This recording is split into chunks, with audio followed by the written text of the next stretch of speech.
Capital Budget Subcommittee meeting today for the purpose of capital budget briefings. We'll start with the Department of Disabilities. Connor Brown. Welcome.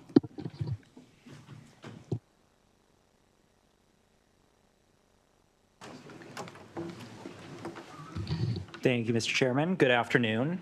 My name is Connor Brown, Policy Analyst with the Department of Legislative Services, here to present the fiscal 2027 capital budget analysis for the Department of Disabilities. To begin, on page 1 of the analysis, the fiscal 2027 budget for the Department of Disabilities Access Maryland program allocates $1.124 million in general obligation bonds. This funding will support 6 projects, 2 for design only, 2 for construction only, and 2 for both design and construction. DLS recommends approving the general obligation bond authorization for Access Maryland. Exhibit 1 on pages 3 and 4 details the proposed projects for fiscal 2027, including 2 new and 4 ongoing projects. The issues section begins with a discussion of long-term encumbrance issues in Access Maryland. As shown in Exhibit 2 on page 5, while a majority of funds authorized in fiscal 2022 and 2025 have been encumbered, only about 15% of fiscal 2023 funds had been encumbered as of July 1st of 2025. Exhibit 3 on pages 7 through 10 provides a list of Access Maryland projects that were open as of February 2026, along with their project statuses.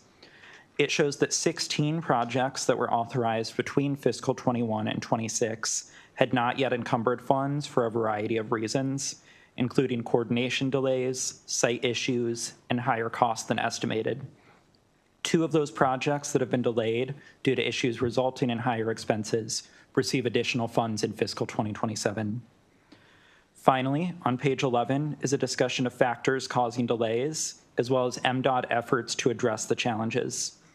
A new policy beginning in fiscal 2025 limits the number of open projects per agency or university, requiring applicants to complete open projects before starting new ones. MDOT reports that this change has resulted in fewer applications compared to prior years. Given the substantial funds not yet encumbered, MDOT should comment on any additional efforts to improve encumbrance rates, including the adoption of a cash flow management procedure, which was discussed previously but had not been implemented. With that, I conclude my presentation, but I'm happy to answer any questions. Thank you very much for that great analysis. Any questions? Okay, thank you very much. We'll now call up the agency, Department of Disabilities.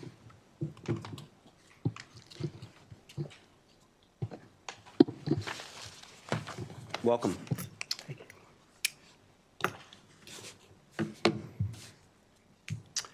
Good afternoon, Chair Zucker, Vice Chair McRae, and members of the subcommittee.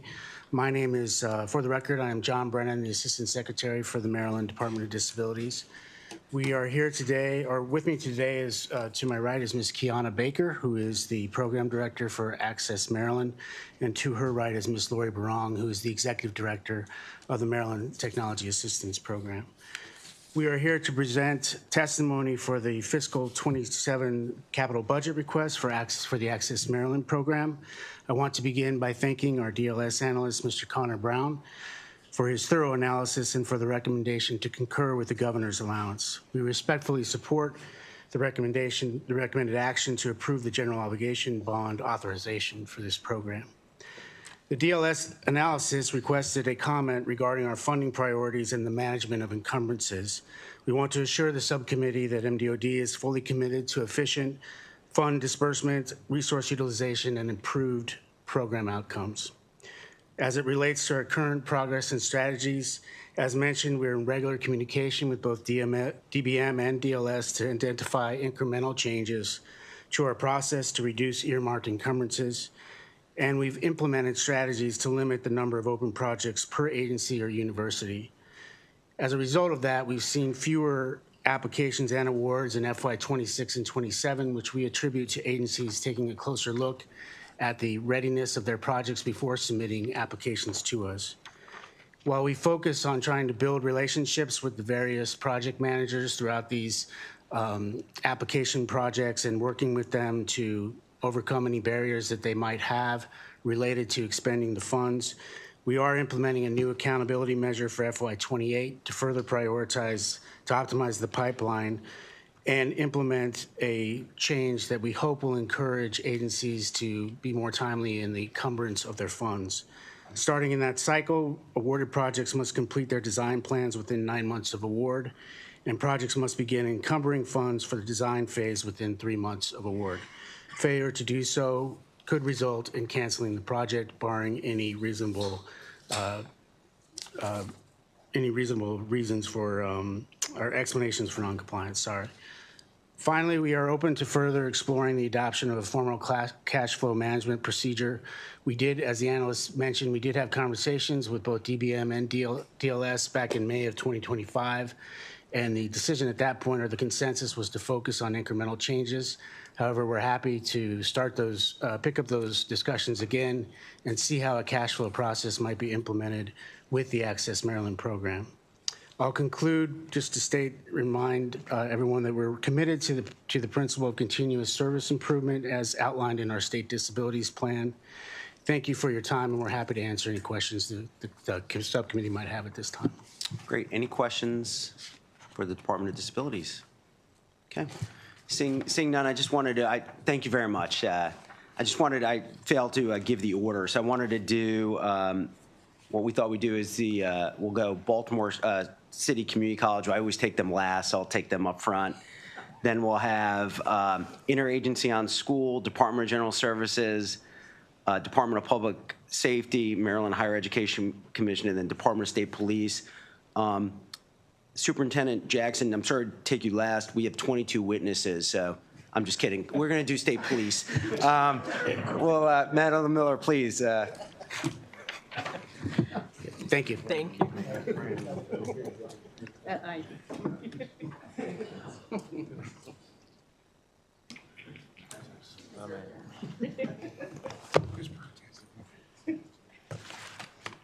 Good afternoon.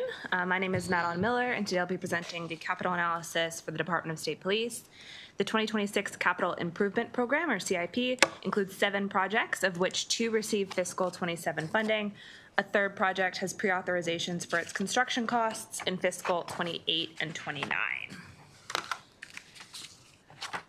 As shown beginning on page 3, the projects that received fiscal 27 funding are the renovation of the communications room and garage replacement at Barrack J, Annapolis, and a renovation, barrack replacement, and garage replacement at Barrack A, Waterloo.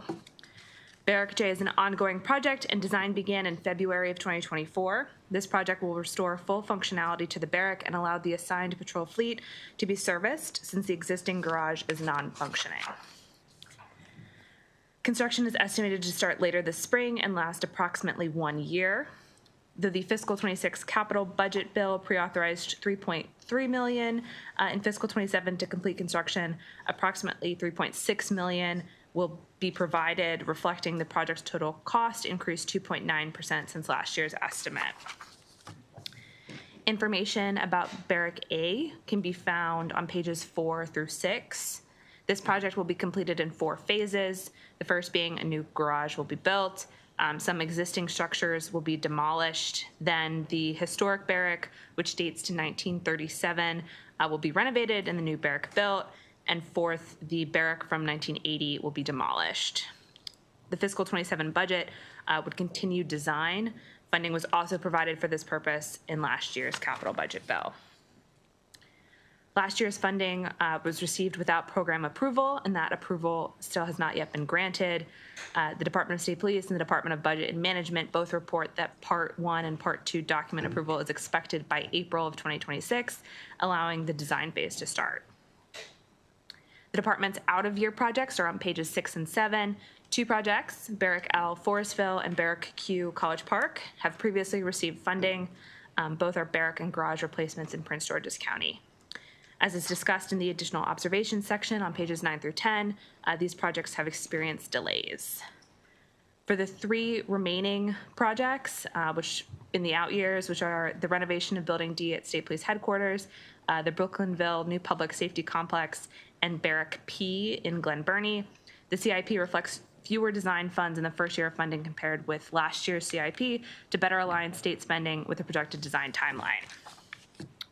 And then turning to page 8, design and procurement delays in the past year resulted in the Forestville and College Park projects not beginning their respective construction and design phases on schedule.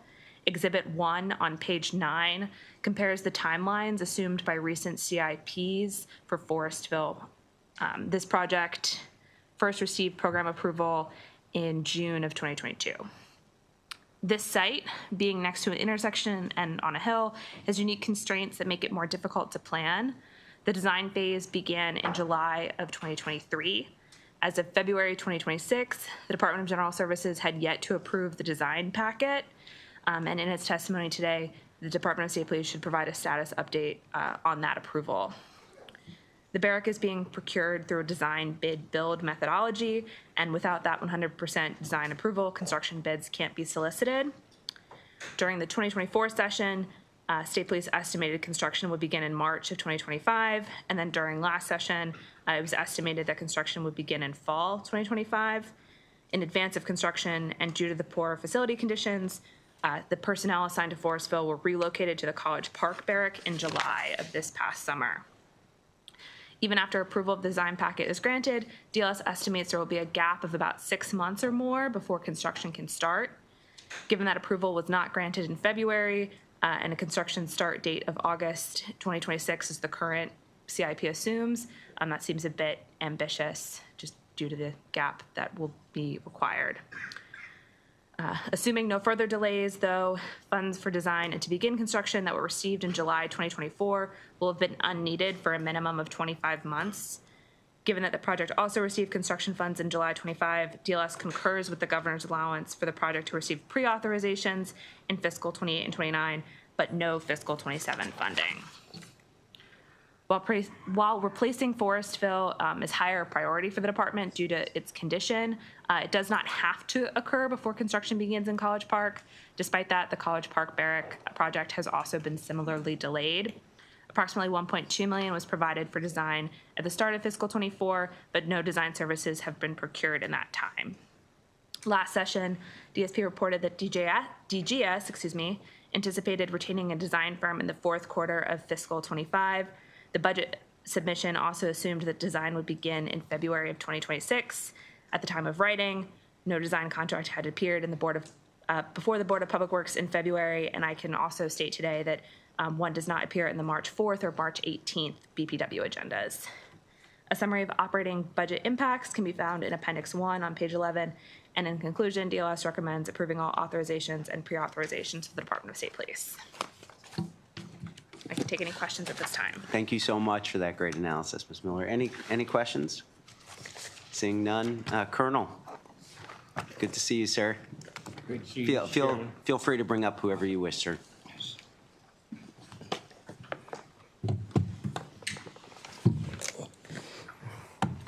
Everyone was in on the joke, by the way. Everyone? Well, Thanks a lot. it was really, staff helped a lot, so. Well, you know, it's as much help as the staff has given me over the last 4 or 5 years. They get a pass from me. Good afternoon. For the record, Michael Jackson, Colonel of the Maryland State Police, Superintendent position. I am, before we get started, and to speak to the report, always, Ms. Miller, terrific work. I do miss you all over there. I am honored to serve in this position. I have looked at the budget for the last 11 years in Annapolis of the Maryland State Police. Lo and behold, I ended up in this seat. There are a couple of things that are on our list and the pre-authorization list that are near and dear to my heart, not only for every project for the agency, but in particular those that are in Prince George's County, particularly Forestville Barrack, which, by the way, for the record, I grew up 1.2 miles from that barrack. And I think it is very important and vital as we speak to our education institutions, any workplace, environments conducive to the performance that's due a body is vital, is very important. So I'd like to say that the members of the committee and also for the entire General Assembly, we look forward to a robust engagement with each and every member of the General Assembly. You will see a robust engagement of the community with our entire agency. So when we are in your neighborhood, please pick up the phone because I'll let you know as I'm visiting the troops across the state. So we'll get to the business of the day. I'll have a very fine team of folks that are with me, starting with our Director of the Government Affairs Committee, Ms. Catherine Kelly, but with me, Lieutenant Colonel Chappell, the Bureau Chief for Support Services, Major John Arminger, Logistics Command, and Captain Kloiber. And I'll turn it over to them, and we'll stand for questions after. Thank you. Good afternoon, Chairman Zucker, Vice Chairman McCray, and members of the committee. I'm Lieutenant Colonel Rosemary Chappell with the Maryland State Police. I appreciate this opportunity to appear before you today to respond to the issues raised and recommendations contained in the capital budget analysis prepared by DLS analyst Madeline Miller. Thank you, Madeline, for your thorough analysis and professionalism. Thank you. With me today, again, our Major Arminger with Logistics Command, Catherine Kelly, Captain Kloiber of our Logistics Command as well. I want to take this opportunity to take our logistics team and our sister agency partners, DGS and DBM, for their hard work and support. We are committed to providing our troopers, civilian personnel, and future members of our team with the best possible working environments, including technology, equipment, and modern facilities, while being fiscally responsible. Our facilities play a major role in our ability to fulfill our mission to serve the people of Maryland and those who visit this great state. Today, we are pleased to concur with the recommendations made by DLS, and we've provided the requested responses in our written testimony. My team and I are happy to answer any questions you may have. Thank you. Thank you very much. Any questions for this distinguished panel? Thank you very much. We appreciate your time. Thank you all. Yeah. Thank you. Colleagues, will now turn our attention to the Interagency Commission on School Construction. Barbara. Oh, I'm sorry. Hold on. I apologize. Baltimore City Community College, David Propert. I'm sorry, Madam President.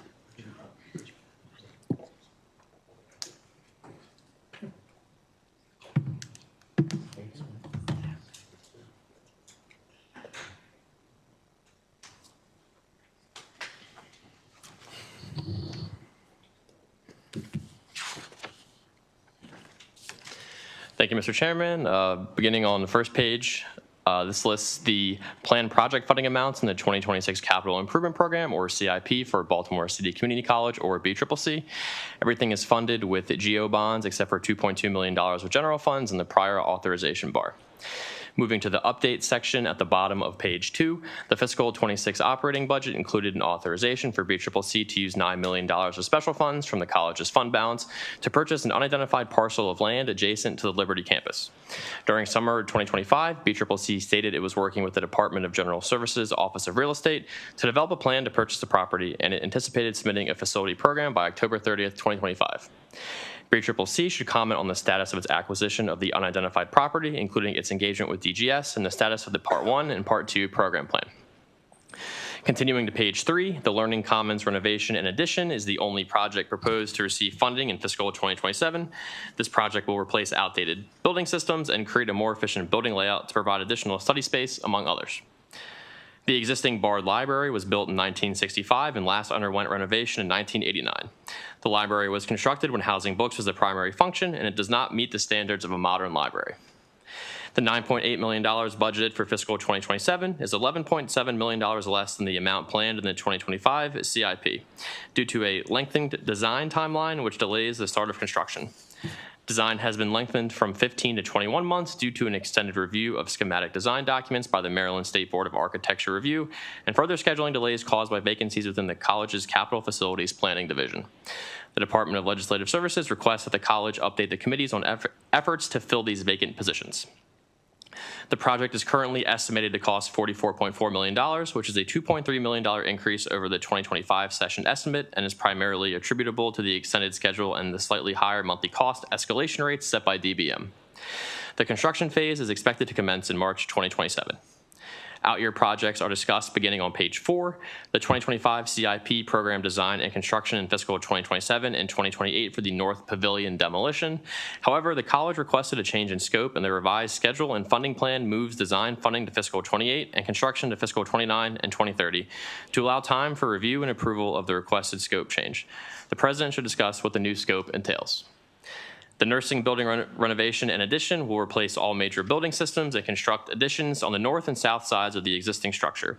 When complete, it will have expanded and reconfigured classroom space for a modern nursing education curriculum, including nursing simulation suites and classroom, laboratory, office, and other support spaces. Previous funding for project design totals $1.3 million, and several delays have since ensued. The 2024 CIP programmed an additional $1.6 million of design funds for fiscal 26, but the 2025 CIP then deferred those funds until fiscal 27 due to delays in design procurement, which could not move forward until DBM approved the program for the project. The 2026 CIP deferred these design funds once again into fiscal 28. Total project cost is currently estimated at $53.8 million. The president should provide an update on the status of BCCC's program approval with DBM. First funded in fiscal 2022, the Deferred Maintenance Program assists BCCC in addressing the backlog of deferred major infrastructure and building systems projects at the main Liberty Heights and North campuses. Since inception, the state has provided $30.7 million for the program. No funding is proposed for fiscal 27, which is consistent with the plan outlined in the 2025 CIP, which program funding on an every other year basis. The college should provide a status report that identifies all projects funded through the program that have yet to be completed and for which allocated program funds remain unencumbered and unexpended as of February 1st, 2026. The college should also discuss any plans to update the facilities assessment conducted in 2019, which originally informed the campus facilities renewal needs that facilitated the establishment of the college's deferred maintenance program. DLS recommends approving all general obligation bond authorizations and pre-authorizations for the college, and that concludes my presentation. Thank you very much for that analysis. Any questions? Okay, thank you very much. Madam President, come on up. I think this is, I think there were 3 years in a row that you were last, so I'm trying to. Thank you, we appreciate it. Yeah, of course, of course. Just remember, when I apply to BCCC, you let me in. No, You'll be first in line. all right, thank you. Please, whenever you're ready. Thank you, and good afternoon. Chairman Zucker, Vice Chair McCray, members of the Capital Budget Subcommittee, and for the record, I am Deborah McCurdy, President, Baltimore City Community College. I'm joined by my colleagues as well, Mr. Michael Thomas, to my left, Vice President for Workforce Development, also overseeing facilities, Mr. Brandon Cohen, Director of Budgets, Dr. Ty Stone, Vice President for Finance and Administration. I should add, this is her 7th day at the institution. Ms. Becky Burrell, VP for Institutional Effectiveness, Research and Planning. And obviously would like to thank our analyst, David Proppert, who has really been tremendous help and great deal of communication with the institution over the last several months. I'd like to thank the Assistant Secretary as well of DGS, Courtney League and his team for their assistance on the number of projects that also had to be managed. And we thank you for this opportunity to provide brief testimony in support of the governor's 2027 capital budget recommendation for Baltimore City that includes the $9.8 million in construction funding for the Learning Commons renovation and addition project. This is the library. We will, however, also be requesting an additional $2.1 million in deferred maintenance funds to complete ongoing maintenance projects. This budget does demonstrate the governor's commitment to Baltimore City Community College, and as we continue to provide students and surrounding areas with affordable and accessible higher education, and as we continue to maintain a focus on completion and workforce training as well. We know over decades have passed without significant investments into the college facilities, and addressing the facility needs in an energy efficient and fiscally responsible manner we know is going to make the difference and help to attract talented faculty and students as well. So coupled with the aging facilities and the lack of routine funding for maintenance, repairs, and projects, some of the immediate safety upgrades and major replacements of most building systems are now required. The Department of General Services and the college have collaborated on awarding critical maintenance projects swiftly to reduce the deferred maintenance backlog. Over the past 5 years, some $30.7 million has been allocated, and 31 individual projects out of 35 that were planned have been initiated and completed. So we are moving towards the elimination of a great deal of the deferred maintenance, and we're still requesting, though, the $2.1 million for the 2027 budget to complete ongoing projects, and we do continue to thank you for your support. In the DLS analysis, the college was asked to comment on 5 issues.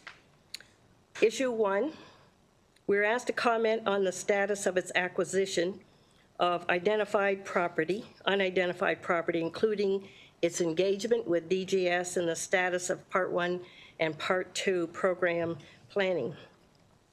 We began working with DGS, the Office of Real Estate, in June of '25, when the $9 million became available. In our written testimony, we've provided a high-level overview of the timeline of the progress through the acquisition process.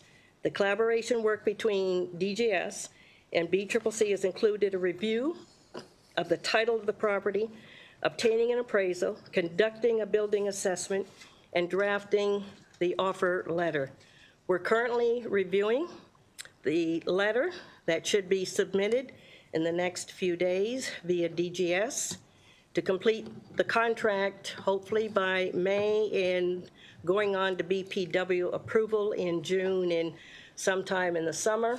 If everything is on track, then we expect that we will complete the transfer of the property and complete Part 1, which is the project overview, and Part 2, the utility improvements for the new building, which is the site development and so forth, as soon as an offer is accepted and prior to encumbering the funds. But the property now has had the appropriate appraisals that we intended to put forth and that we made a commitment to. And at this point, we'll be waiting on the exchange regarding the property. The second issue we're asked to comment on are the efforts to fill vacant positions in facilities. We do partner with DGS, who serves as project manager for large capital projects. Specifically, the Learning Commons project is being managed by DGS, and therefore there's been no delay in the project due to any vacancies. The Assistant VP for Facilities and the Assistant Director for Capital Projects, we're aware they're vacant, and they are also posted, and we are actively interviewing for these positions. At this time, we are certainly not going to put forward candidates unless they are absolutely qualified to fill these positions, but the search is active. Several factors as well, as we've asked to contribute about vacancies as well, and we know in the last year we've reduced our vacancy rate by about 3.2% as well. Retirements and resignations, many people at the institution came and they stayed, and that's oftentimes a good thing. It may have been their first and their last job, so we're going to see retirements as well and resignations, much like our peer institutions as well, as we move through individuals who are changing positions. The third issue that DLS requests is an explanation of the revised scope for the demolition of the North Pavilion. Now, the North Pavilion is in not bad need of repair. It needs to be demolished fully. The original plan was to convert this site, and we have looked at asking for funds to demolish this site for several years. Initially, it was going to be converted into green space pending a determination on how to repurpose the property. We have now made that determination, and the plan is to demolish the building and convert the site to a certified CDL testing facility and driving range for CDL practice testing to support the college's workforce development and Con Ed programs. This will become a certified MBA testing site to support the CDL courses taught at the other pavilions. The college provides courses which prepare students for CDL B licensure. The labor market for Class B CDL drivers in Baltimore is currently highly active, and this is according to the Bureau of Labor Statistics, characterized by a steady demand for local delivery, waste management, and construction-related transportation. The North Pavilion is and occupies some 24,000 square feet, so the facility would well serve to convert this site into a testing facility for driving. The project will allow the college to provide the certification on campus with the appropriate certification attracting students so that the students do not have to go off-site to complete the requirements, and they'll be able to complete the requirements on site. The fourth item that DLS requested is an update on DBM's program approval of the nursing building renovation and addition. DBM has reviewed the program submitted in 2021 with several rounds of revisions, but has not yet issued the final approval letter. We last responded to technical questions raised by DGS in October of 25, and we are anticipating, through communication with DBM, approval within the next few weeks. And we look to get approval because this is a critical expansion that will respond to the health sciences needs in a new facility for the campus. The changes for the nursing building and a full scope of what we have looked at in terms of all of the approvals is also, you have that in the testimony. The last request as well was that we report on funded deferred maintenance projects to include projects that have not yet been completed, and an update on our plan to update the facilities assessment. As of February 1, $17 million remains unencumbered for deferred maintenance. However, we have 11 ongoing deferred maintenance projects, most of which have completed the design phase with a total construction estimate of $19 million. The increase occurred primarily due to cost increases in the fine arts curtain wall and roof replacement project. The current estimate of 5.7 is 2.1 million higher than originally estimated due to the time difference between the original estimate and due to inflation. So the college is requesting the 2.1 million to fill the shortfall required to award and complete the project. In addition to the funded deferred maintenance projects, the college has experienced several facilities emergencies resulting from years of unfunded maintenance projects, which resulted in some $400,000 in emergency procurements in 2026 already.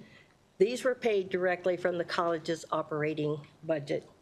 We're currently working, and the last point was on the master plan, the 10-year master plan, which we originally submitted in 2019. This has to do with the building assessment to address additional deferred maintenance priorities. The college has provided since 2019 the mandated annual updates to the master plan as required by the Maryland Higher Education Commission. Once the revised plan is submitted, the updated master plan will be submitted to the Department of Budget Management, Department of General Services, and Maryland Higher Education Commission, and we expect that we will meet the appropriate timeline as well. And finally, as far as the DLS recommended GEO-bond actions, the college concurs with the recommended action to fund the Learning Commons project as well. Thank you again for your time and for your attention, and I'd like to conclude by, as always, inviting members of the committee to visit the campus anytime to see firsthand the progress that we've made in the number of projects that are ongoing.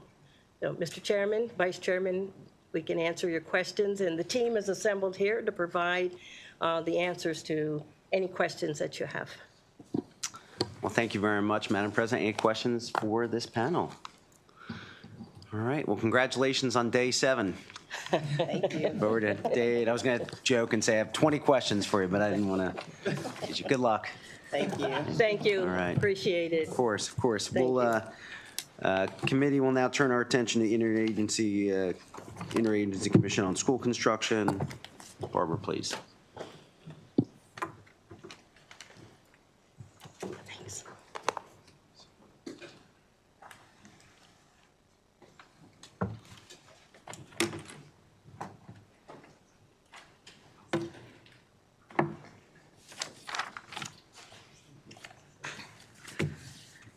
Hello. For the record, my name is Catherine Barber, and I'll be presenting the fiscal 27 budget for the Interagency Commission on School Construction's capital.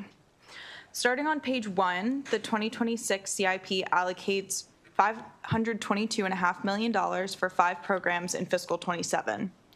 The graph on page 2 shows that general obligation bonds make up $453.5 million of the total, and special fund pay-go makes up the other $69 million. On page 5, Exhibit 1 shows this funding by program. Turning to page 6, Exhibit 2 shows that between fiscal 22 and 27, new public school construction funding has met or exceeded the legislative intent of $450 million. Turning to page 7, Exhibit 3 shows IAC's 90% funding allocation and 100% funding recommendation for the public school construction program, which is the primary statewide funding source for school construction. In the 2026 CIP, this program receives $300 million. However, IAC's recommendations total $280 million, representing approximately 37% of the fiscal 27 request. Statute requires that the IAC make its 90% recommendations by March 1st each year based on the allocation included in the governor's proposed capital budget. However, IAC's February 2026 recommendations are based instead on the amount planned in last year's CIP. IAC should comment on the process for making its 90% recommendations and why its February 2026 recommendations account for only 84% of the proposed fiscal 27 authorization. Discussion on the Built to Learn program begins on page 8. This program funds similar projects to the public school construction program, but is financed through the issuance of revenue bonds by the Maryland Stadium Authority. On page 9, Exhibit 4 shows the 3 Built to Learn bond sales to date, which total $1.1 billion. The final revenue bond issuance was projected to occur in fiscal 27, but has been pushed back to fiscal 28 based on project readiness. On pages 9 and 10, Exhibit 5 shows anticipated Build to Learn allocations by LEA based on statutory percentages. Baltimore City, Baltimore County, and Montgomery County are each allocated 21% of the total bond proceeds. In Prince George's County, Build to Learn funding is uniquely tied to the county's public-private partnership model, which receives $69 million in special fund pay-go in the 2026 CIP. This includes $42 million from the county and $27 million from the Maryland Stadium Authority. On page 13, Exhibit 7 shows funding for the Enrollment Growth and Relocatable Classroom Supplemental Grant Program, which supplements the public construction program and provides funding to LEAs with enrollment growth that exceeds 150% of the statewide average, or with an average of more than 250 relocatable classrooms over a 5-year period. This program receives $80 million in mandated funding in fiscal 27. Discussion of the COP Priority Fund begins at the bottom of page 13. Beginning in fiscal 27, this fund will be used to address severe facility needs in schools. The fiscal 27 budget includes $70 million for this program as mandated. In fiscal 28, the purpose of the fund shifts to address the facility needs of the highest priority schools in the state, as identified by IAC's statewide facilities assessment. The work group on the assessment and funding of school facilities is statutorily responsible for determining how to prioritize and rank school facility needs based on IAC's data and local priorities. As of the 2026 session, however, the work group has not been convened and prioritization criteria have not been set. IAC should discuss its process for prioritizing projects in fiscal 27 and in future years if the work group does not convene. The final program funded in the 2026 CIP is the DeGrange Non-Public Aging Schools Program, which is a non-statutory program first funded in fiscal 2014. This program provides grants to non-public schools for minor renovations and infrastructure repairs. The CIP includes $3.5 million in GO bonds in fiscal 27. Finally, the Healthy Schools Facility Fund no longer receives an appropriation after mandated funding ended in fiscal 26. In fiscal 21 through 26, at least half of the program's funds were statutorily committed to projects in Baltimore City. However, Baltimore City has yet to expend $40 million in ARPA federal funds provided through the HSFF in fiscal 22 and 23 for COVID-19 mitigation in schools ahead of the December 2026 spending deadline. Thus, the BRFA of 2026 would authorize the IAC to reallocate Baltimore City's funds to HVAC upgrades in other jurisdictions. The general obligation bonds originally used to fund those projects would then be available to backfill funding for Baltimore City's projects. Turning back to pages 3 and 4, you'll find the DLS recommendations. DLS recommends concurring with the governor's pay-go allowance in approving all general obligation bond authorizations for the IAC. That concludes my presentation, and I'm happy to take any questions. Thank you very much. Thanks for that great analysis. Any questions? Okay, thank you. Come on up, Alex. Whoever else you want to bring with you.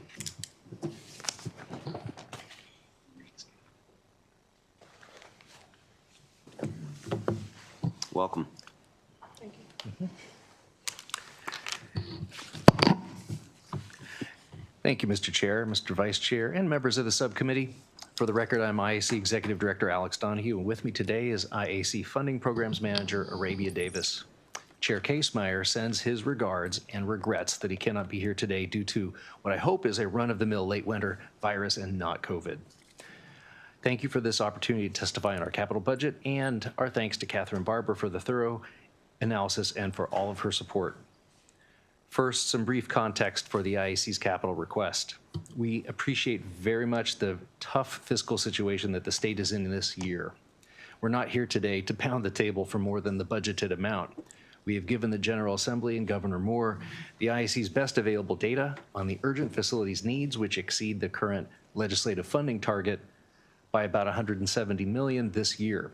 The IAC is prepared to fully allocate and award in May whatever capital appropriations it receives. We all know how essential school facilities are to public education, and the IAC's mission is to achieve a healthy, safe, and educationally sufficient learning environment for every student in the state. And to do that, we must achieve a fiscally sustainable portfolio. For fiscal year 2027, the IAC has received LEA requests for funding for projects totaling $754 million. Our staff estimate that the most urgent school construction projects in the state make up around $622 million of this request. Therefore, the current legislative target of $450 million is about 28% short. The shortfall does not represent new need. Rather, it's a result of the decreased levels of school construction funding since the majority of the Built to Learn Act funds were awarded prior to 2026, and there is still significant need remaining above what the CIP can cover. On behalf of Maryland school districts, the IAC is grateful for the capital budgets provided by the General Assembly and the Governor over the last several years. And within the confines of this very challenging budget situation that we're facing, the IAC respectfully requests the maximum amount reasonably available to the state continue to be appropriated to school construction so that we can make forward progress. Now, Arabia, our funding program manager, will respond to the analyst questions regarding the CIP. Okay. Thank you, Alex, and good afternoon. In July of each fiscal year, prior to the beginning of the CIP session, the IAC sets target allocations for local education agencies and the Maryland School for the Blind. The targets are calculated based upon each LEA's proportional full-time enrollment and local wealth. The Commission has made it a practice to allow for variations to the target allocations for smaller jurisdictions with large school construction projects to help them meet the funding schedules of their projects. Last July, the IAC used a conservative $280 million preliminary capital budget to establish projected awards. This figure considers budget uncertainties, especially given the budget outlook facing the state in fiscal year 2027. In December, the IEC made preliminary awards of 75% of the anticipated preliminary capital budget amount of $280 million, which equaled $210 million. In February, the IEC recommended preliminary awards for 90% of the $280 million to the General Assembly.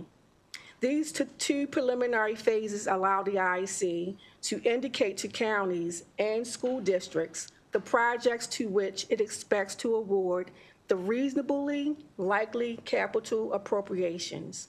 Of course, when the budget is passed in April, the actual appropriations amount becomes known. Then in May, the IEC will stand ready to award any additional funds over the $280 million in its May 100% CIP approvals, and plans to use any additional available funding for high priority ongoing LEA, local education agency projects that need more of their state funding in fiscal year 2027 than the IEC can provide based on the established targets. And now Alex will talk about the high priority fund. Thank you, Arabia. With regard to prioritization of projects in the priority fund in fiscal 27, that will depend on whether and how the statute might change during this year or future years. For fiscal year 2027, the IEC is preparing to award funds based upon the most severe needs using criteria listed in Education Article 5326, which are similar to the Healthy School Facility Fund program of the past years. If the work group were not to convene, the COP Priority Fund statute could be modified in a number of ways to allow the IEC to adopt project eligibility criteria and make awards based upon a combination of facility condition and educational sufficiency needs. The Commission and its staff will be happy to work with the General Assembly and other state decision makers and stakeholders in order to determine an appropriate and beneficial way forward.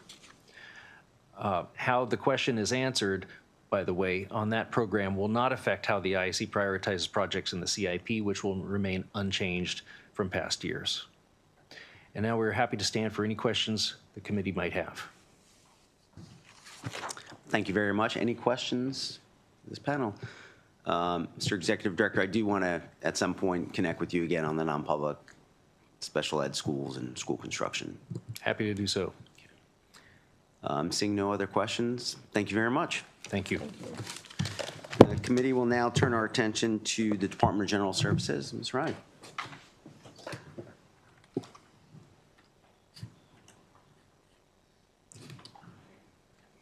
Good to see you. Good to see you too, sir. Okay. Thank you, Mr. Chair, committee members. I am Yashoda Rai, and I'll be presenting the fiscal 27 capital budget analysis for the Department of General Services, or DGS. The chart on page 1 shows the 4 projects that are programmed in the 2026 CIP and are funded with GEO bonds.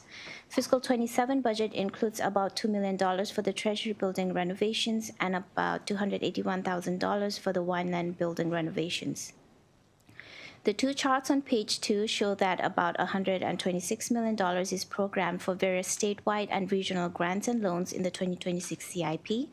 This includes $57.6 million as grants funded through general funds and $3.5 million in special funds for the Facilities Renewal Fund.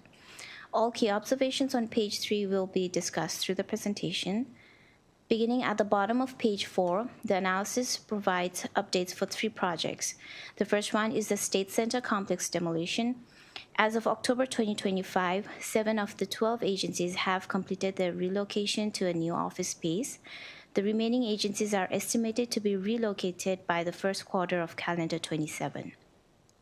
The Moore administration is currently pursuing redevelopment of the State Center through a transit-oriented concept. A pre-development consultant contract was awarded by Metco in September 2025 and is expected to be completed by December 2027. The estimated consultant cost is $2.3 million. Prior authorization of $1.5 million in DGS was transferred to MDOT, and MDOT will be responsible for any scope of work exceeding $1.5 million. MDOT's capital transportation program includes $2.4 million for the State Center redevelopment strategy. DGS should comment on its plan for the site when it remains vacant for about 9 months in calendar 2027, its contingency plan if the pre-development phase is not completed by the expected date, and should clarify if additional funding is required during the time the site remains vacant. The second project is the Revolutionary War Memorial for Black soldiers. One of the two figures is expected to be delivered to the founder this month, and the second figure is expected to be delivered next month. The memorial site design is complete with construction to start in April 2026, and the unveiling ceremony is scheduled for August of 2026. The fiscal 26 capital budget, the fiscal 27 capital budget, the fiscal 26 capital budget included $250,000 more than was intended in GEO bonds for this project, and DLS recommends deauthorizing $250,000 to align with the expected authorization. The third update is the deauthorization of $3 million in GEO bonds for the restoration of the State House and the old Treasury building. As this project is substantially complete, deauthorization is included in the capital budget bill as introduced. Moving on to the two projects that receive funding in fiscal 27, beginning on page 6. The fiscal 27 capital budget includes $2.1 million in GEO bonds to begin design for the renovation of the Goldstein Treasury building. Part 2 of the facility program is expected to be completed by this month. The estimated total project cost is $2.4 million higher than planned last year, and this project will require a phased approach as it is currently occupied by the Comptroller, the State Treasurer's Office, and BPW. The second project, which is the Wineland building, receives $281,000 in GEO bonds in fiscal 27 to begin project design. This is $22,000 more than the 2025 CIP due to revised escalation costs. The revised facility program is currently under approval by DBM, and DGS will assist the current tenants to relocate to a temporary location in calendar of 2029. DGS should comment if temporary locations have been identified and if additional funding is needed to assist with the relocation. The top of page 9 highlights two out-year projects. The Central Services Building Renovation Project is currently programmed to receive $1.1 million in fiscal 2031, and the Income Tax Building Renovation Project is programmed to receive $1 million in fiscal 2031.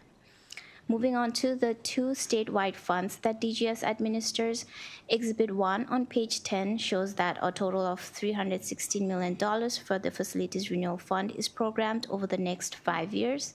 Fiscal 27 includes $63.2 million, which is split into $59.7 million in GEO bonds for 45 projects and $3.5 million in special funds from the Strategic Energy Investment Fund for 7 projects. The out-year funding is currently expected to be with GEO bonds. The fiscal 25 encumbrances were lowered by $20.5 million as compared to fiscal 24, and expenditures lowered by about $17 million. And DGS should comment on the reasons for the lower fund utilization in fiscal 25. Exhibit 2 on page 11 shows the amounts for facility renewal projects classified into 5 different priority categories, with priority 1 being the most urgent. The overall size of the backlog grew by 33% compared to last year, with the largest change in priority 3 projects. And as mentioned earlier, the fiscal 27 CIP includes 7 projects for a total of $3.5 million that are eligible to be funded through SEEF. DLS has identified 2 additional DPSCS projects that could be eligible to be funded with additional SEEF funds, which are listed on page 12, and recommends reducing the GEO bond funding for this fund by $9 million and instead fund them through SEEF. Exhibit 3 on page 13 shows that the fiscal 27 budget includes $5 million in GEO bonds for the Construction Contingency Fund, CCF, which is $2.5 million higher than what was planned last year. This is to replenish the fund balance as DGS anticipates expending $7.1 million in fiscal 26 for 4 projects. Exhibit 4 on page 14 shows the CCF balance at the end of calendar 2019 to 2025. This includes the $5.5 million that were authorized in fall of 2025 but was not accounted for in the year-end fund balance report. The statewide fuel storage tank replacement program begins on page 14 and notes that the fiscal 27 funding of $1.5 million in GEO bonds that was programmed last year is deferred to fiscal 28.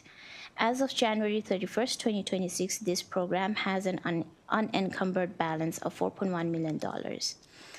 Of this, $1.5 million is used for the Northeast Barrack. $1.3 million is expected to fund the construction contract for the McHenry Barrack, and the remaining balance of $1.3 million is expected to support the Westminster Barrack.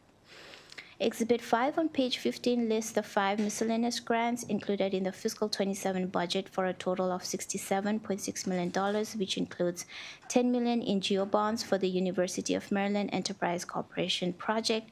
These grants are discussed beginning in page 16. For the expansion of AstraZeneca facilities, the CIP proposes $14.6 million in general funds annually in fiscal 27 through 2031 to support facility improvements and expansions. Design is expected to begin by March by this month, and construction is expected to begin in September of 2027. The total estimated project cost is $1.8 billion for a total state share of 6.4%. The project is also expected to seek up to $4 million in state funding from the Economic Development Opportunities Program account in fiscal 26 and additional funds from the Maryland Economic Development Assistance Authority and Fund. The CIP proposes one-time state funding of $10 million in general funds for the Madison Square Garden Group, Sphere, Maryland. The total estimated project cost is $1.4 billion for a state share of 0.7%. $1.2 billion of the project cost will be funded with private financing, but also anticipates using local tax increment financing, parking garage revenue, and MEDCO financing for the project. Design began in January of this year, and construction is projected to start in November. The proposed grantee is still in the process of negotiating a long-term lease with the property owner. The fiscal 27 allowance includes $3 million in general funds for the new Monteview Senior Living Facility. The anticipated total project cost is $41.2 million, including an anticipated $3.3 million award from the Department of Housing and Community Development's Partnership Rental Housing Program for a total share of 15% for the project. This project will likely also be eligible for funding through DHCD's Rental Housing Works program, and DLS recommends deleting the miscellaneous grant funding due to the availability of additional funds. Exhibit 6 shows the capital funding for quantum-related projects from fiscal 22 to 28 for a total of $100 million. The fiscal 27 allowance includes $40 million to continue 2 projects related to the Capital of Quantum Initiative, which includes $30 million in PAYGO funding and $10 million in GEO bonds. The fiscal 27 allowance includes $10 million in general funds and $10 million in GEO bonds to UMEC for Capital of Quantum projects. The fiscal 27 allowance also includes $20 million in general funds to support the design and construction of a new headquarters for INQ. The estimated total cost of the facility is about $186 million, and this project received $10 million in general funds and $5 million in GEO bond funding in fiscal 26, and is also expected to receive $15 million in PAYGO funding in fiscal 28 for a total state contribution of 26.9%. With regards to operating funding for Quantum Initiative, these appear on page 19. The fiscal 26 budget included $27.5 million in operating funding for quantum initiatives, and the fiscal 27 allowance includes additional $14 million for 3 quantum initiatives. DLS PAYGO recommendation to delete funds for the new Monteview Senior Living Facility appears on page 3, and 2 GEO bond recommendations to reduce the facilities renewal fund by about $9 million and deauthorize funds for the Revolutionary War Memorial for Black Soldiers appear on page 4. This is the end of my presentation. Happy to take any questions. Thank you very much. Any questions for Ms. Rye? Colleagues, I did want to bring something to your attention. So if you look, Senators, if you could look on page 4, I just wanted to flag something for you. This has nothing to do with Department of General Services, although it's within their budget. We overfunded the Revolutionary War Memorial. It was actually confused with a Senator Doug Peters project that was supposed to get $250,000, and it was accidentally overfunding the other memorial. So we're just, this action is, if we take this action, it just makes the original intent correct. So I just wanted to flag it for the public as well. Second is, I talked to the county executive, Frederick, yesterday, Fitzwater, regarding Monteview, and the county executive wanted us to try to keep it in. So any other questions for the analyst? Okay, Mr. Secretary, please come on up. What's it? Yeah. And Mr. Secretary, I know that there's, we've got, we're doing decision prep. I think Senator McCray has to head out in a second, but Senator McCray, please, Mr. Vice Chair. Being called to another direction, I get to talk to you a good amount of times, Mr. Secretary, but at the end of your presentation, I just was going to say that you have a rock star in that agency, Jasmine Clemens. Mr. Secretary, I take my seniors my elders very serious, and I saw that one of my elders were having an issue with just navigating the new system that you all have, going from paper to electronic. And before I could even prompt to say, hey, can y'all call her or things of that nature, a call was already set up from that standpoint. And I believe that that's what customer service looks like. That's what public service looks like. And I just want to say thank you, not just to you, but more importantly, your team that helps you navigate these processes.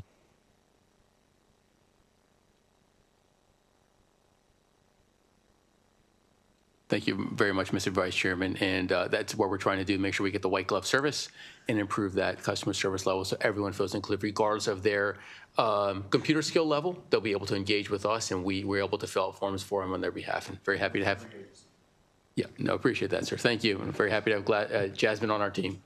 We have that recorded too, Mr. Secretary. We do, yes. Please, Mr. Secretary, good to see you and your team, please. Thank you, Mr. Chairman. Members of the committee, for the record, I am Atif Chaudhry, Secretary of the Maryland Department of General Services. With me to my right is Joe Sedtall, Deputy Secretary for the agency, and to my left is Courtney League, Assistant Secretary for the Office of Design, Construction, and Energy. I want to start by thanking the committee for your continued support of our agency and all the great things that we do.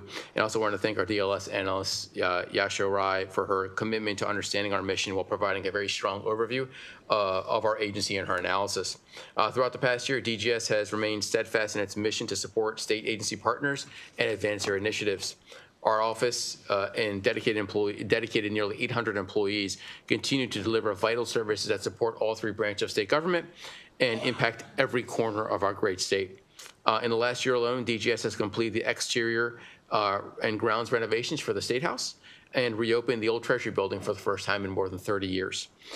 We played a critical role in the governor's government modernization initiative, resulting in millions of dollars in savings to the state, and made history with the passage of the Procurement Reform Act of 2025. We've also graduated our first ever Maryland Capitol Police Training Academy and broke ground on the new Supreme Court for the state of Maryland and earned national recognition for procuring over 29,000 green certified products for our state.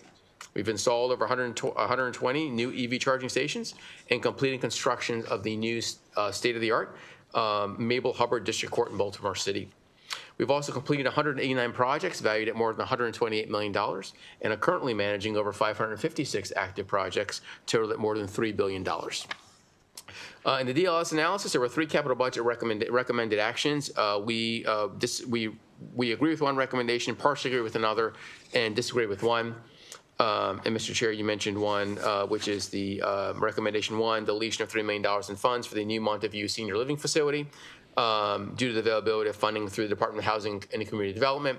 DGS just respectfully disagrees with this recommendation, and the only reason why we disagree is because we do not yet have confirmation from DHCD that funding would be available for this. So we're going to coordinate offline with our DLS analysts and with DHCD to determine if DHCD would be funding $3 million would be able to fund this particular project. If so, we're happy to concur with the recommendation. Second recommendation is for reduced fiscal year 27 GO bond authorization for fiscal renewal fund for 2 projects, and instead fund these through strategic energy investment funds, or SEEF funds. We partially agree with this recommendation, and we only ask that the budget reflect a reduced amount in the deauthorized funds. And we'll be coordinating offline with our DLS analysts and Maryland Energy Administration on this, on funding sources. So this particular recommendation refers to 2 DPSES projects. One is for $4.25 million for thermal energy efficiency improvements to the DPSES Police and Correctional Training Administration building. The project consists of a full roof replacement and a building automation system and 2 chiller replacement. We anticipate SEEF funding could be utilized for the building automation system replacement and the chillers, but not the roof replacement. So we believe the $1.75 million would be allocated from SEEF funds, could be utilized from SEEF funds. We would need to confirm that, but we believe that. And the other project, the second project, is $4.8 million for a air handler unit, replacing air handler units in housing units at DPSES's Eastern Correctional Institute. We believe or anticipate that the entirety of this $4.8 million should be able to be covered through SEEF funds. If we get confirmation of that, we're happy to concur with this recommendation. And the final recommendation is for the authorization of $250,000 for the Revolutionary War Memorial for Black soldiers. And obviously, Mr. Chairman, we concur with that recommendation. We have sufficient funding to move forward with that of $750,000. So with that, before you is our written, Mr. Chairman, is our written responses to the 3 recommendations. We're happy to go through those. Or in the interest of time, happy to answer any questions you may have. Any questions for the Secretary? Mr. Secretary, so when do you think you'll, you said you're going to be talking to the Department of Housing and Community Development, because I think it's the intent of the subcommittee to try to make sure that we keep Montview whole. So what's your time frame in terms of? We've been in active discussions with them right now. Joe, do you know an estimated timeline on that? Yes, sir. So we've been in conversation with them. I think at this point, the chief concern is the programs that DLS identified where the funding might be available would likely be at a later stage based on the project's actual development. My understanding is, and I don't know if somebody's testifying, they did yesterday in the House. I think they're doing written today. Okay. Oh, you want to do verbal? Okay, cool. So they're gonna cover it. I think there's an RFP planned over the summer, but my understanding is that the funding for these different projects that are referenced wouldn't happen until things are significantly closer to groundbreaking. Got it. So it's kind of a delay in that. No problem. And then, Mr. Secretary, I just quickly, I know that you said that the $4.8 million could be covered in SEEF, but I think the police and correctional training, you said that some of it could and some of it couldn't. So how much did you think could be covered in SEEF? We are estimating right now at this time that, 1.75 million of the 4.25 million could be covered through SEEF funds. That's what I thought you said. Okay. Yeah. Any other questions for this panel? Thank you very much, Mr. Secretary. Thank you, Mr. Appreciate Chairman. you. County Executive's Office. You can tell the county executive I was singing the praises, right? I will. I know. I feel like I'm on contract. I don't know what's going on here. Welcome. Thank you. I Yeah. appreciate your time. Good afternoon, Mr. Chair, members of the committee. For the record, my name is Victoria Venable. I am here on behalf of Frederick County Executive Jessica Fitzwater. And I do want to thank you, Mr. Chair, for taking the time to talk with the county executive about this project.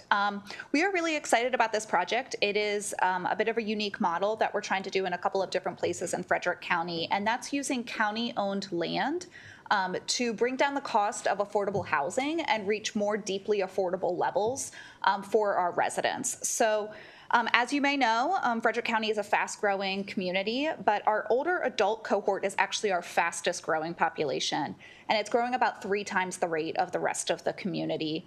And in fact, according to the United Way's ALICE report, about 47% of our senior households struggle to afford basic needs, and housing costs are usually ranked as the top driver of that problem.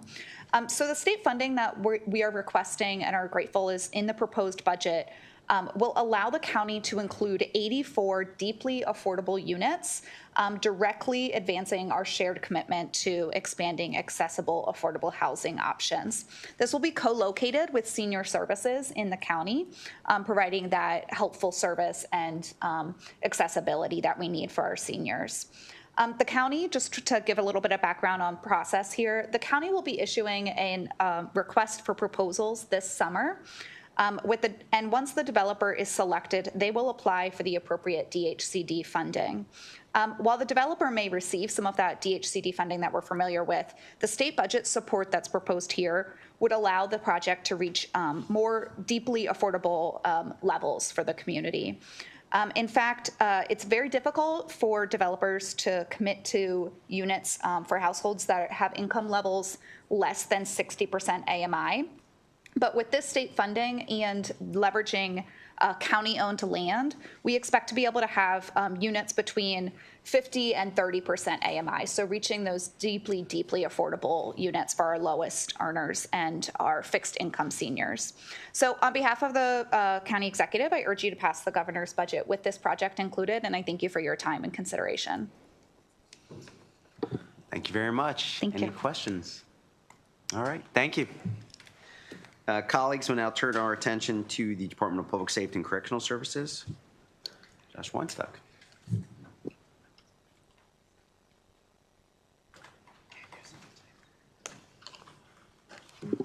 Good to see you. Thank you, Mr. Chair. Good afternoon. My name is Josh Weinstock, and today I'll be presenting the DLS analysis of the fiscal 2027 capital budget for the Department of Public Safety and Correctional Services, or DPSCS. The planned capital expenditures for fiscal 2027 through fiscal 2031 total more than $1.2 billion in GO bonds. Exhibit 1 on the first page shows the projects that are programmed in the 2026 CIP through fiscal 31 and beyond. There are 2 projects with proposed fiscal 2027 funding. The first begins on page 6 and is the Roxbury Correctional Institution Perimeter Fence Replacement Project. The project will replace more than 16,000 feet of perimeter and interior fencing, make upgrades to the facility's security system, and resurface the exterior road. The existing fencing is past its useful life at 43 years old and requires replacement as a result of severe storm damage sustained in March 2024. Much of the current fencing is rusted and is close to failure with leaning posts. Additionally, parts of the fence are 12 feet, which is less than the national standard for a medium security facility. Additionally, due to weak lighting and an outdated detection system, the security system has many false alarms and requires frequent staff checks. DBM approved emergency use of $1.8 million in general funds to begin the design after the storm damage in 2024. Construction is expected to take place starting in September 2026 and will take 2 years to complete. The proposed capital budget includes $1.5 million to begin construction. The overall cost of the project was reduced from last year's CIP by $8 million to a total of $27.6 million due to updated design documents. The second project in the CIP begins on page 8 and is the Maryland Correctional Institution Hagerstown Perimeter Fence System Replacement Project. This project will replace the security fence and upgrade the electronic surveillance systems. Large sections of the current fence are easily climbable, and the fence has a number of weaknesses due to weather and corrosion, which have led to failing security audits. The fiscal 2027 budget includes $1.1 million to begin design of the project, which is expected to begin in October of this year. Construction will start a year later, and the project is expected to be completed by October 2029. There are 2 out-year projects I'd like to discuss. The first begins on page 9 and is the New Life Skills and Reentry Center for Women, whose funding was deferred until fiscal 2028. The project will be a 4-unit, 64-bed housing facility in Baltimore City. The project will have an integrated on-site healthcare clinic and provide educational job opportunities and gender-responsive programming for women preparing for release from incarceration. This project is mandated by Chapter 16 of 2021, which required the women's pre-release facility to be operational by November 2023. The total project cost is estimated to be $108 million, which is a 15% increase from the estimate last year. The site location was originally selected in December 2022. However, it was not ready for sale in time to meet the project schedule and faced community opposition. The new proposed site is located in the Penn Fallsway neighborhood in Baltimore City and is owned by DPSCS. The site is located directly next to the pretrial detention complex, as well as the proposed Baltimore Therapeutic Treatment Center, which I will discuss shortly. However, the new site is much smaller than the previous one and may not meet the needs of the population. The design firm for the project has not yet been approved by the Board of Public Works. The department has stated that the project has been paused until challenges to the facility's location have been resolved. Emergency House Bill 935 and Senate Bill 187 would place new requirements on the location of the facility, which the currently proposed site does not meet. Selecting and purchasing a new site would likely delay the project by several years. The fiscal 26 capital budget and supplemental bills included $11 million for the project. However, the fiscal 27 capital budget proposes deauthorizing only $9 million, which leaves $2 million in the Department of General Services statewide capital appropriation that has not been deauthorized. DLS recommends reducing $2 million in fiscal 2026 general funds to account for the delay in the project. The final out-year project is the Baltimore Therapeutic Treatment Center, or BTTC, which will be a 854-bed facility that will provide therapeutic, mental health, and medical treatment, as well as deflection, detention, and reentry services. There have been nearly $54 million in prior authorizations for design and planning, and in fiscal 2028, there is an additional $43 million planned for the design phase of the project, with construction expected to begin in fiscal 2028 as well. The department reported that as of November of last year, it was in the final design phases of the project. DPSCS should provide an update on the construction contract, including an expected award date and when construction is expected to begin. Exhibit 3 on page 11 shows the changes in bed count and cost estimates for the project over time. The total project is now estimated to cost $1.2 billion by full completion, which is a $277 million increase, or an increase of 30% from last year's CIP. DPSCS should comment on the reasons for the significant increases in projected planning and construction costs. Last year's CIP programmed $231 million for this project in fiscal 2027, which has been deferred. The fiscal 2027 budget also deauthorizes nearly $46 million of funds authorized in fiscal 2026. The deferral of the start of construction to fiscal 2028 allows for $232 million in GEO bonds to be reprogrammed. Additionally, the Baltimore pretrial complex new parking deck, estimated to cost more than $100 million, was removed from the CIP, which means if the project proceeds, the state will also need to address the parking needs at the complex. The pause in the funding for the BTTC project offers the state an opportunity to reevaluate the size and scope of the project given its significant costs. DLS recommends adopting committee narrative requesting a report from DPSCS on reevaluating the size and scope of BTTC. The report should assess the costs and benefits of proceeding with the project and examine alternative options for meeting the need for a therapeutic detention center. Lastly, the issue section of the analysis begins on page 12, which discusses overarching concerns with the age and condition of DPSCS facilities. Many of Maryland's correctional and pretrial facilities are deteriorating, which puts the staff and incarcerated individuals at risk. Last year, DPSCS announced that Maryland Correctional Institution at Jessup, or MCIJ, would be permanently closing due to the degradation of the facility caused by water penetration. The closure is expected to be complete by the end of fiscal 2026. The facility housed an average of 707 individuals in fiscal 25. In December of last year, the department announced the emergency transfer of all individuals from the Maryland Reception Diagnostic and Classification Center, or MRDCC. The department stated that issues with the physical structure of the building meant that continuing to occupy the building would pose an imminent risk to staff and incarcerated individuals. In fiscal 25, there was an average of 423 pretrial sentenced individuals housed in the facility. The department stated that the facility has not permanently closed, and they are still considering what the next steps are for this facility.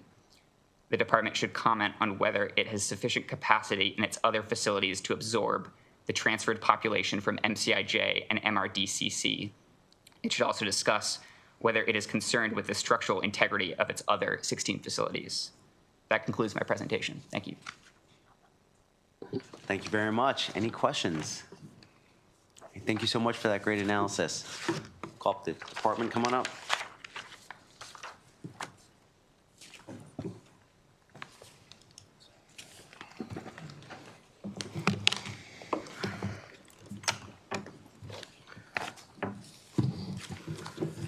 Good afternoon, Chair Zucker. Vice Chair McCray has stepped out, so these written words are no longer relevant here. And members of the Capital Budget Subcommittee. For the record, my name is David Green. I am the Deputy Secretary of Operations for the Department of Public Safety and Correctional Services. With me today, to my left, is Daniel Washington, our Acting Director of Capital Construction and Facility Maintenance. And to my right, James Dunkerson, Deputy Director for Resource Management of Capital Construction and Facility Maintenance. As always, DPSCS appreciates the collaboration with the Department of Legislative Services and Mr. Weinstock's hard work on this analysis. Thank you, Mr. Weinstock. In the analysis, DLS asked us to respond to 3 issues and 1 recommended action. The department agrees with his recommended action. You should have our written testimony, although as of yesterday it had not been posted, so I believe we did also email it just to ensure you had it before you today. I would like to take this opportunity to brief you on the current status and the historical timeline of the new Life Skills and Reentry Center for Women, referred to as the LSRCW. As far as the current status of the LSRCW, the department and our partners at DGS completed the process for site selection of the new Women's Pre-Release Center and were ready to proceed into the design phase in the fall of 2025. In response to the feedback and concerns received from the Women's Pre-Release Equity Coalition, the project has been temporarily paused by both agencies. DPSCS and DGS have made recent commitments to members of the legislature and the community advocates to include reevaluating the site for this project and the number of beds for the facility. This commitment necessitated pausing the project and no longer moving forward with seeking BPW approval of a design contract for the facility until these issues have been resolved. I would like to highlight in Mr. Weinstock's analysis at the bottom of page 9 and the top of page 10 that selecting, purchasing, and developing a new site for the project is estimated to cost millions of dollars and lead to a 3 to 4 year further delay in this project's timeline. However, the department does stand poised to move forward in this construction of a standalone women's pre-release facility following any further modification to the site selection criteria. As mentioned in my earlier remarks, I would also like to provide just a brief historical overview of this project. Senate Bill 684, known as the Gender Responsive Pre-Release Act, passed in March 2020 as an unfunded mandate. It was vetoed by Governor Hogan in May of 2020 and did not receive a veto override until February of 2021. The bill called for DPSCS to identify a location, acquire property, and design a building for the pre-release unit for women on or before June of 2021. With the veto override in February of 2021, DPSCS had only 3 months to acquire property and design a building by the mandated deadline of June.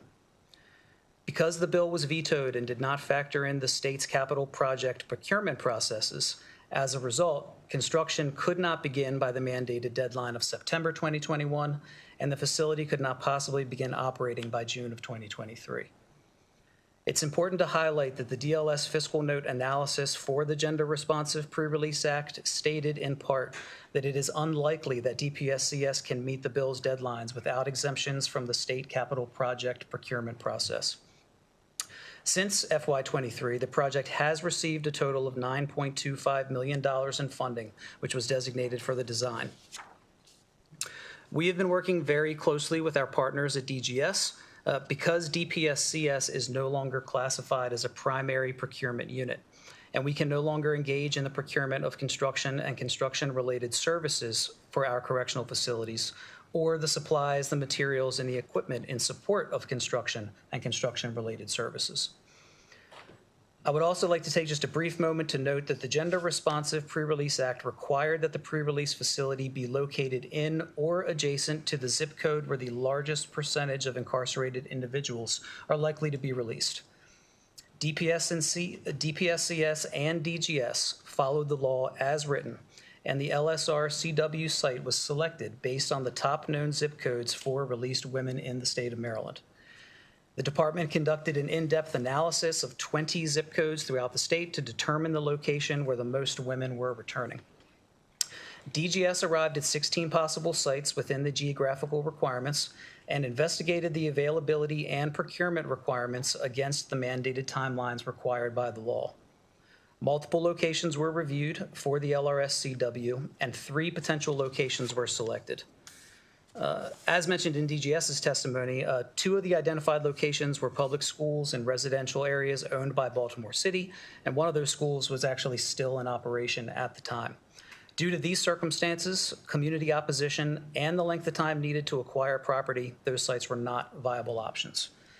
The most viable, timeline-efficient, and available option was the site selected at 717 Forest Street, which is state-owned property. DPSCS Secretary Scruggs is absolutely committed to seeing this project through. In the meantime, we continue to provide gender-responsive and trauma-informed programming and other reentry programming to our women in pre-release status.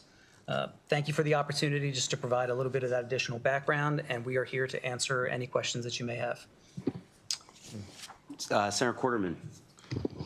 Thank you, Mr. Chairman. Quick question for you. Appreciate the update. And my actual question isn't in regard to any of that. It's in regard to these fences. As a representative represents those 2 correctional facilities, understanding the need, by all means, I'm not questioning that at all. I'm just more curious, maybe we have a conversation differently offline, or maybe it's with TGS. $48 million for 2 fences seems like a lot, but I have no idea what fences cost. But that is a lot of money for 2 fences. So perhaps we can have an additional conversation there, Warren, but it just kind of jumps out. So. Yes, sir, and thank you for that question. We're happy to discuss that offline. Thank you. Any other questions? Okay, colleagues, we have, thank you very much. We have 1 public witness, Kevin Slayton. Come on up.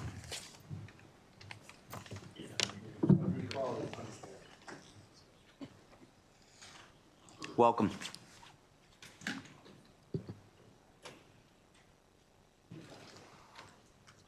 Mr. Chairman, members of the committee, thank you for this opportunity. My name is Kevin Slayton. I represent the Maryland Center on Economic Policy. On today, my colleague Musab Ibrahim is in Nashville, Tennessee on today. And so I'm giving his testimony. He says, I'm here to urge the committee to reauthorize funding for the planning and construction of the Women's Pre-Release Center. For many women in Maryland, returning from incarceration can be difficult due to a lack of adequate pre-release services. The recent data from DPSCS shows that fiscal year 2025, there were 83 women who returned to their communities with no local reentry agreement. Fiscal year 2026, current projections show 38 women with no local reentry agreement. Since the veto override of the Senate Bill 684, the Gender Responsive Pre-Release Act, in 2021, planning for the Women's Pre-Release Center has been met with delays, partly due to a delay in funding.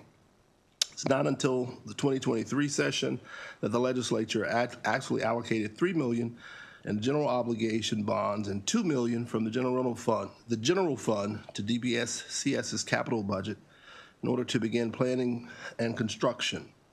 Up until the fiscal year 2027 capital improvement plan, DPSCS's capital budget for the Women's Pre-Release Center totaled just over $13 million, with $9 million of that in general obligation bonds and $4 million in general funds. So DPSCS, working with DGS, was then tasked with finding an adequate site and facility. This year, again, due to cited delays, the capital improvement plan deauthorizes $7 million in general funds obligation bonds and $2 million in general funds. For DPSCS and DGS to begin reassessing locations and planning for the facility, the timing of funding is imperative. Delays are costly each time they happen, and deauthorizing these funds can impact the timeline and create even further delays if funding is not available to proceed with the planning process. For these reasons, the Maryland Center on Economic Policy respectfully requests that the Senate Capital Budget Subcommittee reauthorizes the $9 million in funding to ensure the adequacy of the site and the funding that is available and needed. Thank you for your time. Great, thank you very much. Any questions for Mr. Slayton? Great, thank you very much. Colleagues, we'll turn our attention to the Maryland Higher Education Commission. David Proper, thank you very much.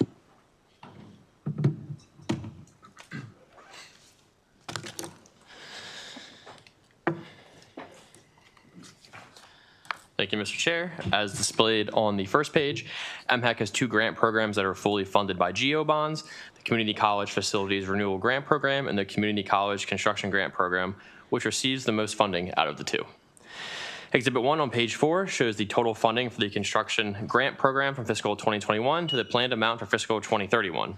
Since June 2016, the requested annual funding level by the legislature has been $80 million. That level is frequently not reached in the period shown, which is due to the annual cash flow needs and schedule of ongoing projects. However, the 2025 Capital Improvement Program, or CIP, programmed $80 million for fiscal 2030, and the 2026 CIP only programmed $60 million for fiscal 2030 and 2031. The committee should be briefed as to why the planned funding levels for fiscal 2030 and 2031 are only $60 million instead of $80 million. Exhibit 2 on page 5 displays the funding history by college for the construction grant program from fiscal 2017 through the 2027 planned amounts. A total of $736.4 million has been allocated through the program during this period, of which the largest share, $165 million, has been provided to Prince George's College. Montgomery and Howard colleges have also received over $100 million. Moving to Exhibit 3, which begins on page 6, there are 14 projects at 11 community colleges that receive a total of $52.4 million in the fiscal 2027 capital budget as introduced. There are 2 new projects that receive state funding for the first time in fiscal 27. First, on page 8, is the automotive technology renovation and expansion at the Community College of Baltimore County Catonsville campus. This project will renovate and expand the existing Transportation Technology Center and create additional automotive laboratories, including for electric vehicles, which are not possible in the current facility. The Part 1 and 2 programs are currently under review by DBM and are expected to be approved before construction is planned to begin in July 2026. Also on page 8, Frederick Community College's Catacton Hall received state funding to begin design for a renovation and addition. This building houses the college's STEM and business programs. Exhibit 4 on page 11 lists the pre-authorizations included in the fiscal 2027 capital budget.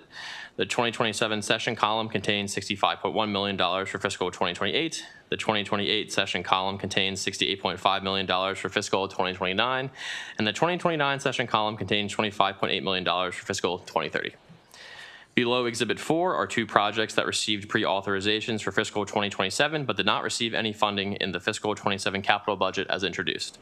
First up is the Student Services Center renovation and expansion for the Community College of Baltimore County in Catonsville. During the initial design phase, additional complexities of the building were discovered, which necessitated a program modification, which will be submitted soon.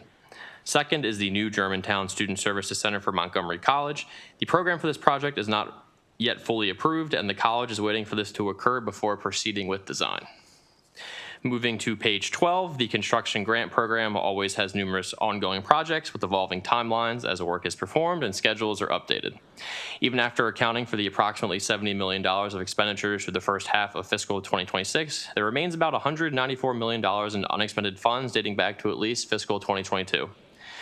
The Department of Legislative Services recommends adopting committee narrative requesting the submission of an annual project status report. The report should outline the stage and design of construction completeness for all construction grant program projects with outstanding unencumbered and unexpended funds as of December 1st. Exhibit 5 on page 13 displays the amount of funding that each of the listed colleges receives in fiscal 2027 as part of the Facilities Renewal Grant Program. This facility renewal program is mandated to be 5% of the annual appropriation for the construction grant program, and each college receives funding every other year. A total of $2.6 million is funded in fiscal 2027, which is about $400,000 less than in fiscal 2026 because the construction grant program contains less funding in fiscal 2027 than it did in fiscal 2026. Exhibit 6 on page 14 lists the total amount that each college has received via the Facilities Renewal Grant Program since it began in fiscal 2020. Including fiscal 2027, a total of $55.1 million will be distributed over the period shown, and that concludes my presentation. Thank you so much for that analysis. Any questions? Great. Thank you very much. Mr. Secretary, please come on up. And colleagues, just as a reminder, after we adjourn and conclude this subcommittee, we'll take about a 5-minute break, and then we go into PAYGO decisions. Just a reminder.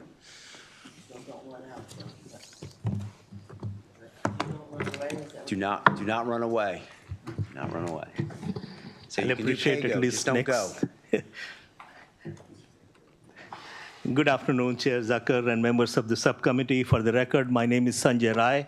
I serve as the Secretary of Maryland Higher Education Commission.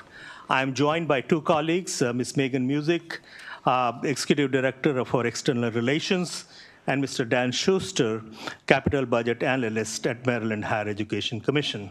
I would like to thank our DLS analyst, Mr. David Proppert, for his thoughtful analysis. MHEC is grateful for the continued partnership with the General Assembly, Department of Legislative Services, and the Department of Budget and Management in supporting Maryland's higher education infrastructure. The Commission respectfully urges adoption of the Governor's proposed capital funding for the Community College Construction Grant Program and Community Colleges Facilities Renewal Grant Program.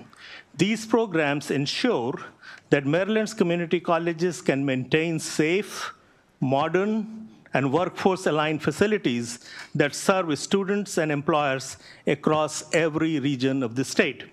Regarding the Department of Legislative Services recommendation on page 12, MHEC concurs with the proposed committee narrative requesting an annual project status report on projects with outstanding funds. We recognize the importance of transparency and coordination in capital planning, and we are fully prepared to submit the requested report by January 10, 2027. In fact, we will provide a current status update on this report by the end of next week. For a quick overview of what our current status report will include, it will include list of authorized, encumbered, and unspent funds for each project at each community college. Current status of each project, including initial year authorized and which phase project is in. Out of 30 active projects in our pipeline, 12 are currently in active construction, 5 are in closeout, and 3 are just awaiting their final furniture and equipment. The remaining 10 are advancing through the pipeline, with 7 in design and 3 in initial programming stages. If the committee would like any additional details included in the report, please let us know, and MHEC would be happy to incorporate them as well. Additionally, if the committee would find interim reports helpful to provide updated project status, MHEC is happy to coordinate and provide those updates as requested.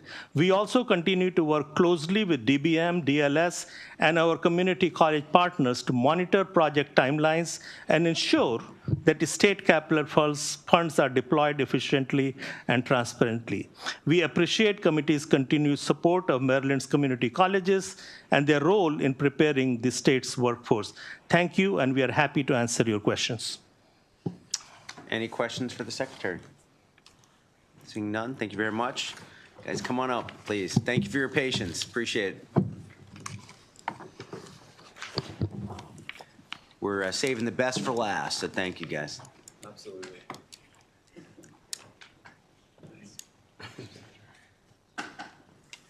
Welcome. Thank you, Chair Zucker and members of the Capital Budget Subcommittee. I promise I'll be brief. My name is Brad Phillips, here representing Maryland's 16 community colleges, 15 of which are funded through the Community College Capital Construction Grant Program. All 16 are funded through the Facilities Renewal Grant. We appreciate the support of this committee. It's a result of the General Assembly that Maryland Association of Community Colleges ranks these projects in priority order and weights them. And we have one addendum that we'd like to ask and request President Williams will make that comment, but it's well within our CIP, and we're concerned about that 80 million being reduced to 60. Right now, we're at 52, and we're hoping to ask for one more additional project to be included in this list. Good afternoon, Chair Zucker. Good afternoon, Senator King. Good afternoon, all members of the committee. For the record, Jermaine Williams, President, Montgomery College. It's great to be with you here representing Montgomery College and all 16 community colleges here in Maryland. And I'm going to talk about impact for about 2 minutes or maybe a little less. And that's the impact of 500,000 students. 500,000 students, that's who your 16 community colleges support. These are first-generation college students. These are parenting students. These are students in honors courses. We accept proudly the top 100% of the top 100%. And so we are proud to be open access institutions. And our return on the investment is $11 billion a year. $11 billion a year of economic return on your investment, Senator. So when we think about that investment, we need funds. From Albany to Hagerstown to Annapolis to Baltimore City, across the state and the entire DMV and the region, we're a workforce generator. We are an economic anchor. But in order for our awesome faculty and staff to be able to provide those educated and trained individuals, they need facilities. They need facilities that are safe. They need facilities that provide the academic opportunities and academic support opportunities. And so I urge you to approve the capital funding for Maryland's community colleges, and specifically, as you heard Dr. Phillips share, and as I close, theater arts. So at Montgomery College, our theater arts building, it's on our Rockville campus. We have our matching funds. We have our matching funds from the county, and we are really looking forward to move the design phase forward for this next year. This is a workforce generator. It speaks to educating and training individuals who will fill the 28,000 arts and entertainment jobs in our region, the fourth largest arts and entertainment region in the country. Right, but they can't do it. Our faculty and staff, as awesome as they are, with water leakage, with HVAC issues, with warped stages, they need more to provide for our students in this academic building. This is where set design occurs. This is where lighting training occurs. Our actresses and actresses also learn their lines. So I'm here today to ask you, please, to find an opportunity to put this into the budget. As again, we have our matching funds, so please support all of Maryland's community colleges. We are deeply thankful for your continued support. We know you are supportive, and we know this is an additional ask at a time when money is tight. But thank you, Chair. Thank you, Senators. Thank you so much. Any questions for this great panel? Okay. Seeing none, thank you very much. That concludes our Capital Budget Subcommittee hearings today.